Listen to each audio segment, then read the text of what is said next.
everyone, this is Catherine. Welcome to my channel, Read Journal Love. And this week I am bringing you a video with just kind of a update as to my September reads. I just had a few that I had planned on my TBR, and I've added some more since then. So to get started, I am still reading in my chronological Bible with my husband.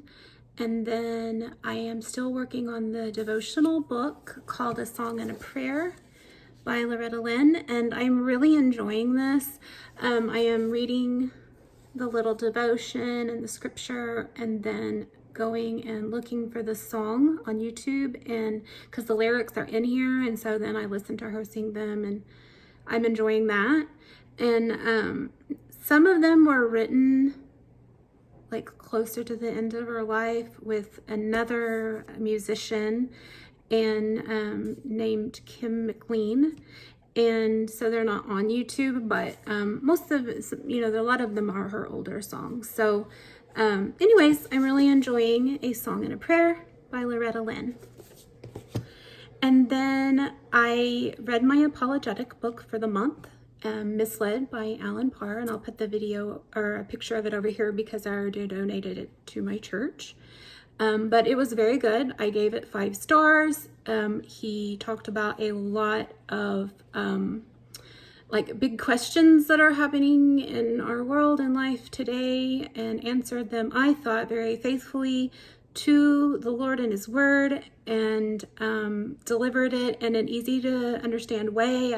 He has a channel, Alan Parr, it's called The Beat, here on YouTube, and he's relatable and easy to understand, and so I recommend that book. To me, it's good for anybody. I enjoyed it, but I think that if you were like in high school or college age, it would really benefit that age group, that demographic. So recommend that. And then I was able to read a biography that I didn't plan on. It's just being talked about a lot in the radio and just in reading circles, Christian circles. But he's a country singer. I don't know anything about him, Granger Smith.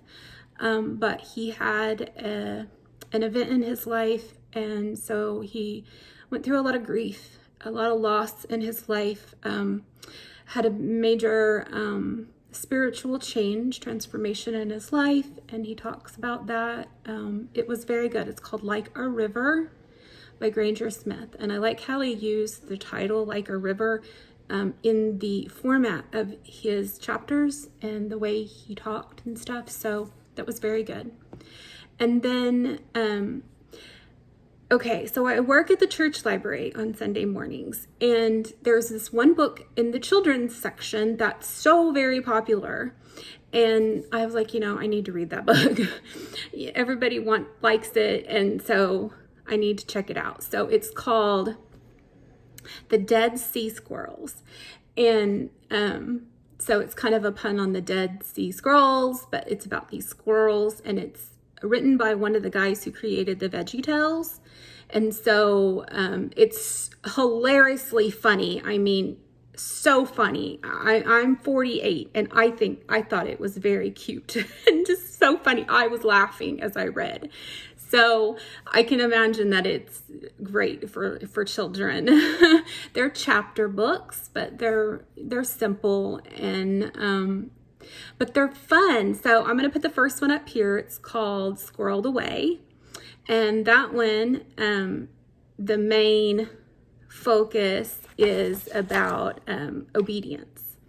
And then the second one, I'll put its picture up here. I've already given these back to the church, is called Boy Meets Squirrel.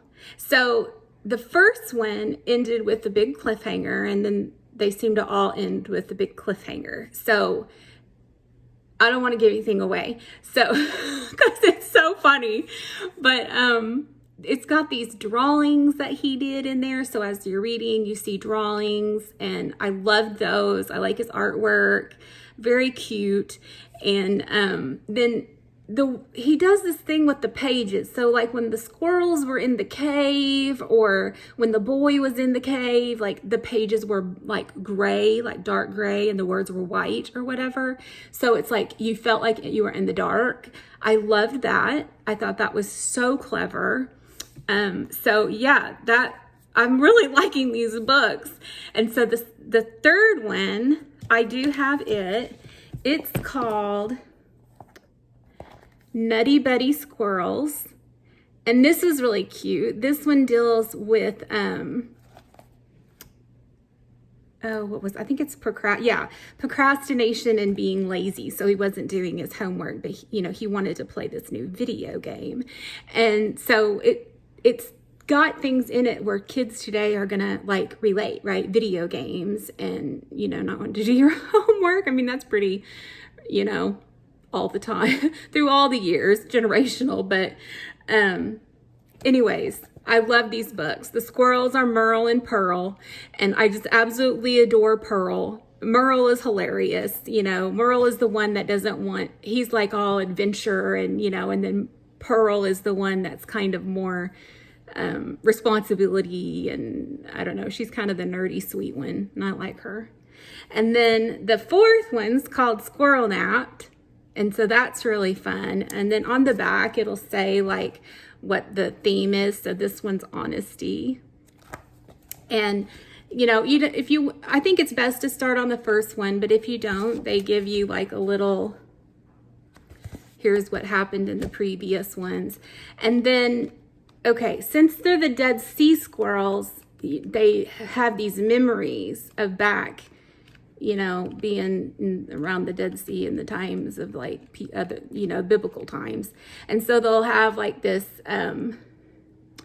squirrel eye view. And so then they go like back in time with a memory of like something that Paul said, or like one's Jesus at the Sermon on the Mount. And so, yeah, I just really like them. And then the fifth one is called Tremendous Trouble. And it's about kindness and mercy. And then the sixth one that I read is Whirly Squirrelies. And like that one, they have a drone, and like somewhere in here, I think it's on the first one, you actually meet the villain. But then he like keeps coming in, it's the man in the suit and sunglasses. And so, and then like I said, Squirrel Nap, they obviously get taken away, and the kids and the dad and the mom have to go find them. And the dad and the mom are great in the book. Great families, characters, family dynamics in there. Great books. If you got a kid in your life, I highly recommend them. So far, all but one I've given 5 stars. The other one I gave 4, and that's because I just thought it just didn't feel like a 5-star to me. So enjoying those. And then when I did that, I thought I had heard that there's a thing called Series September, and there's all these prompts and stuff, but I'm never good with prompts. So I just thought I'm going to try to read some, more series or whatever. Well, all of these are a series, so those will qualify for that. And then there's another channel here on YouTube called Mitzi Reads and Writes, and I'll put her link below. But she's having a group read of a Nancy Drew mystery, and it's the first one, The Secrets of the Old Clock. I have, the newer version. I don't have the older one, but so that was good. I think it's a 3-star. I haven't rated it quite yet because I'm still thinking about it, but to me, it seems very implausible.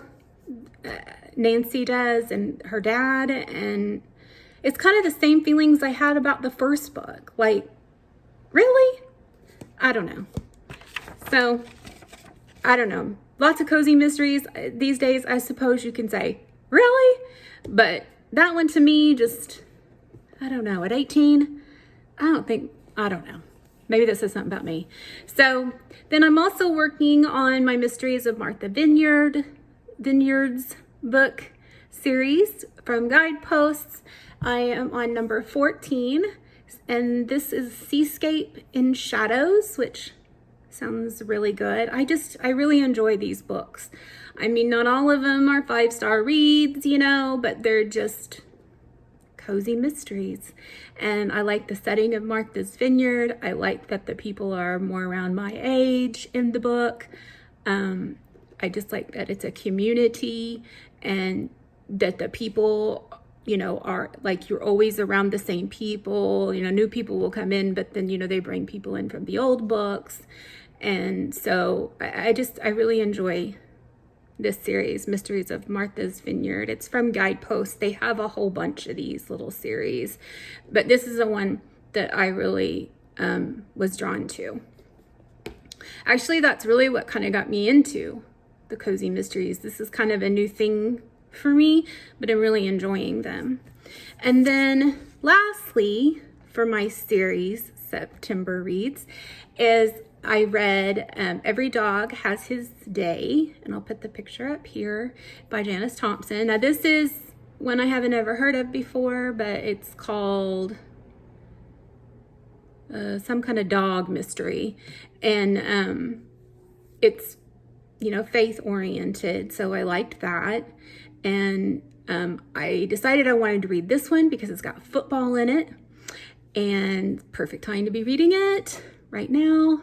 And it's got football, it's got a dog rescue, a vet, a little dog groomer, and a mystery. And it's set in a place near, you know, somewhere closer to me in Texas. And it talks about Mexican food, which I love. And it was just totally for me. And I think that's going to probably be so far my book for September, my book of the month, because I loved it so much. It was so adorable, and I'm going to go back and start and read book 1 because I really did enjoy them. So that's what I'm up to, and we'll see how the rest of the month goes. I'm getting excited about next month, October, we got Victober coming up, and I have my hubby read what we do every October, and so I'm very excited about that. And I was thinking I might do a video about how I plan my reading for the next month. If that's interesting to you, let me know, and I would enjoy doing that. Thank you so much for watching, and if you haven't read any of these books, I recommend them all. Okay, thanks, bye.